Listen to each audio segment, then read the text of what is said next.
Se classificando como se classificou, Mauro, começa tudo do zero, acontece daqui 7 meses, 8 meses a Copa do Mundo, começa tudo do zero e Argentina tem uma camisa forte e entra entre as favoritas a conquista do título mundial, a atual vice-campeã, ou o que aconteceu nas eliminatórias, a classificação como se deu, todas as dificuldades significam um alerta e mostram que a Argentina não está nesse patamar de olhar para o título mundial e pensar no título mundial no ano que vem. Boa noite. Bem, eu acho que antes da última Copa do Mundo, muito se falava que a defesa argentina era ruim e o ataque era bom. O técnico era um técnico não muito brilhante, um técnico, o Alejandro Zabella, mais pragmático. Durante o Mundial, ele ajustou a equipe, que passou a ser um time que não tomava gols, fazia poucos gols e foi avançando na conta do chá, inclusive disputando pênaltis. E poderia ter sido campeão do mundo, né? Teve com o Messi uma chance que a bola passou rente à trave, um gol incrível que o Higuaín perdeu no tempo normal. Se derrotasse a Alemanha, não seria nenhum absurdo. Então, a Argentina ela flertou com o título mundial. E ela não chegou à Copa do Mundo tão bem. Eu acho que, embora tenha cometido alguns equívocos, graves até, hoje escalou, por exemplo, o Sálvio, né? E não foi um juiz para ajudá-lo, não. O São Paulo escalou o Sálvio do Benfica. Um jogador que tem histórico em seleção de base, 27 anos, mas com poucas passagens no time principal. Não é jogador para entrar num jogo desse, como outros que ele escalou nos últimos jogos. Acho que nessas horas decisivas tem que contar com os caras mais experientes, que não sentem tanto o peso da camisa, enfim. Mas até a Copa do Mundo, acho que com os amistosos, com o tempo para esfriar a cabeça, até para rever um pouco seus próprios conceitos, o São Paulo tem a capacidade de montar uma boa equipe. É um técnico que, quando chegou no Sevilha, por exemplo, na temporada passada, pegou um Sevilha todo desmontado, né, que tinha mudado bastante o seu elenco, e conseguiu fazer um bom campeonato. Perdeu o fôlego no final da temporada, mas ficou ali, segundo lugar, tal, ameaçando chegar em terceiro lugar, tentando segundo lugar, brigando nas primeiras posições. E teve uma boa passagem no Sevilha, uma primeira temporada, né? É até uma pena que não tenha tido sequência para a gente ver até onde ele poderia ir. Mas abriu mão pelo sonho de dirigir a seleção da Argentina. Eu acho que ele consegue montar um time até lá. E a Copa do Mundo você pode chegar até meio aos trancos e barrancos e se ajustar durante o Mundial. Um torneio que é o melhor do mês, na verdade. Não importa tanto o que acontece antes, né? Muitas vezes é assim, por uma série de razões, jogadores que chegam desgastados e tudo mais. Eu penso diferente do Arnaldo com relação ao Messi. Eu acho que é uma bizarrice essas pessoas cobrarem do Messi por tudo que ele já tentou fazer e nunca fez, porque a Argentina nunca lhe deu uma seleção à altura. O futebol argentino nunca premiou seu grande craque como um time minimamente razoável. Exceção foi o time da Copa do Mundo, que não era nada brilhante, mas era um time pelo menos organizado.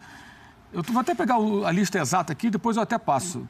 Vou pesquisar aqui na internet. Mas eu lembrei aqui rapidamente técnicos com os quais o Messi trabalhou. Peckerman, Batista, Maradona, Zabella, Tata Martino, Bausa, Sampaoli. Pelo menos aqui tem 3, 4, 5, 6, 7 técnicos.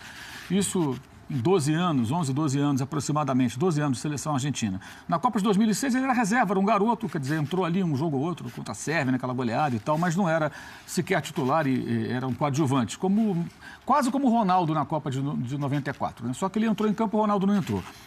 Na Copa de 2010, até eu fiz esse jogo com o Paulo Soares na Cidade do Cabo, quando a Argentina foi eliminada pela Alemanha. O Maradona, eu sou fã do Maradona, mas o Maradona como técnico é um desastre. O time era um bando. No final do jogo, o Maradona tirou o lateral direito, abriu um corredor ali por onde a Alemanha criou várias situações e transformou um jogo que estava 1-0 e o Messi sozinho tentando empatar o jogo numa vitória por goleada da Alemanha, claro, eliminando a Argentina. Naquela Copa ele saiu como o jogador que mais finalizou a gol, porque era como hoje.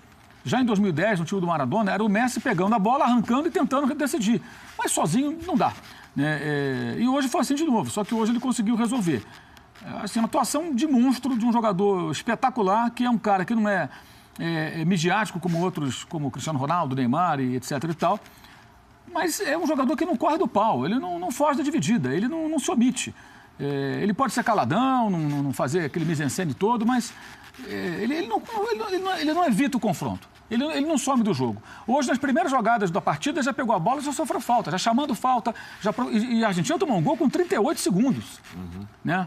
Um gol que deixou bem evidente, inclusive, a bagunça defensiva ali, o Mercado e o Mascherano batendo cabeça. E o gol do jogador chamado Romário ainda, que coisa meio irônica. Se fosse 1-0, o Equador, o gol do Romário e Barra, é um negócio meio esquisito, né? Um jogador com o nome de craque brasileiro. Mas no final a Argentina não dependeu do Brasil para nada, todo aquele blá blá blá, não sei o que, não serviu para nada, porque não dependeu do Brasil para rigorosamente nada.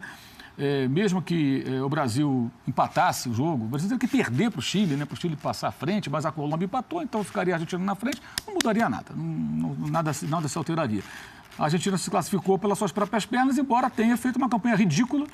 E o São Paulo tem feito muitas bobagens também nesse período, né? Acho que é o momento em que ele precisa acender uma vela para São Messi, agradecer aos céus que tem um jogador monstro desse no seu time, e aí pensar na maneira de montar essa equipe para a Copa do Mundo com calma, de uma maneira um pouco mais sensata,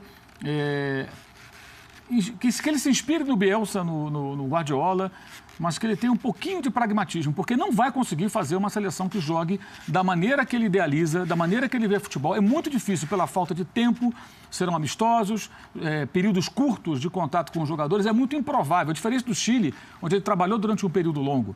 Aí você tem um período de Copa América, que você fica ali um mês com os jogadores, você consegue colocar algo em prática. E o Chile, que já vinha ali com uma sequência de técnicos, vem com uma sequência de técnicos argentinos há algum tempo, os chilenos, de certa forma, nunca foram nada no futebol, praticamente nunca foram em nada, e com o São Paulo conseguiu alguma coisa, conseguiram títulos, ou seja, um título, né, depois de um segundo já sem ele, da Copa América. Digamos assim, deram a ele toda a condição, o crédito, acreditaram nele e se deram bem.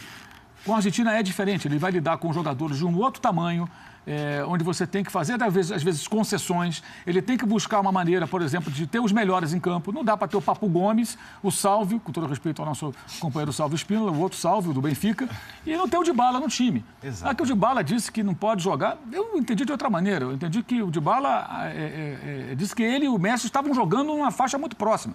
Cabe ao técnico encontrar a maneira de compor isso. Ele tem que ter os melhores em campo. Não dá para contar com o Benedetto, se você tem o Agüero, o Higuaín, com todo o histórico ruim desses jogadores na seleção, ele tem que repensar muita coisa para chegar bem na Copa do Mundo. Mas eu acho que o Messi hoje deu mais uma demonstração de que a Argentina deve a ele um time à altura. Um time competitivo, um time que chega numa Copa do Mundo capaz de fazer com que não dependa só dele ficar tirando o coelho da cartola, que haja cartola, né? Para ficar aliás, hoje o cartola é o que mais tinha aqui no Allianz Parque, né? Porque foram convidados todos os dirigentes de todo mundo está todo mundo enchendo a pança essa altura, né? Mas eu te pergunto, a presidenta do Chile estava presente, o presidente do Brasil não veio? Acho que não. Que coisa, não sei, eu estava mais olhando os outros jogos do que o jogo do Brasil, para ser sincero. Não, mas é que eu vi cenas, não estava a Michelle Bachelet?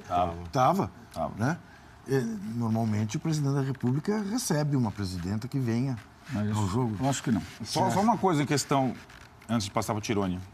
Maradona também teve times muito ruins em que ele jogou, seleções ruins. Em 90 ele foi para a final da Copa levando um time que era nível rasteiro.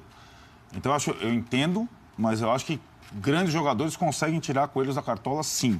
E acho que Messi... E acho até curioso que talvez na cabeça do São Paulo ele esteja passando o seguinte, Mauro. Eu vou armar o meu time aonde esse cara se sentir mais confortável, com os jogadores que ele quiser. Se ele não se sentir confortável com o Dybala, com o Higuaín, e se sentir mais à vontade com o Sálvio, com o Di Maria aberto e tal, vai ser assim que ele vai jogar.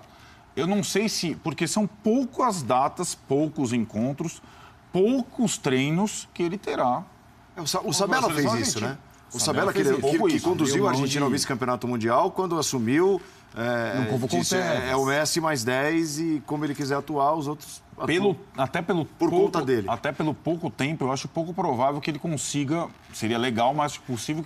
Tem muito jogador ali que não tem condição, né? Sim, eu acho que... Ele fez algumas escolhas assim que não dá, né? O craque tem que estar também assessorado de gente que sabe jogar bola. Tem alguns jogadores, muitos jogadores medianos, entendeu? Pô. Mas eu acho assim que a comparação do Messi é sempre com o Maradona por conta mas os dois, o Messi também foi a final da Copa do Mundo. Sim. O Maradona ganhou uma 86, o Messi pode ganhar uma Copa do Mundo, né? Sim, e o time de 86 não era ruim, era um time pragmático, mas era um bom time. O time de 86 era bom. Ele tinha um gênio para fazer ali aquelas mágicas todas. Era horroroso. Era horroroso. E ele foi brilhante. O de 2014, o que da Argentina, também não era uma coisa brilhante, né? Foi se acertando durante a Copa. Os dois foram vice-campeonato. Assim, eu acho que, lógico, a comparação sempre vai haver. Eu acho que a comparação com o Maradona, eu acho que o Messi sempre vai sair perdendo. Com o Maradona, o carisma do Maradona e o que ele representa, além das quatro linhas, nenhum jogador argentino vai chegar perto.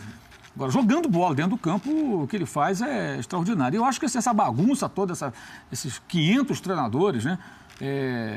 A Argentina nunca deu a ele um time... Tirando 2014, foi um time minimamente competitivo, tanto que chegou à final e poderia ter sido campeão. Só times ruins. Chegou ao ponto de colocar um técnico que, no caso do Bausa, que ninguém queria. Era o único que mandou currículo, né?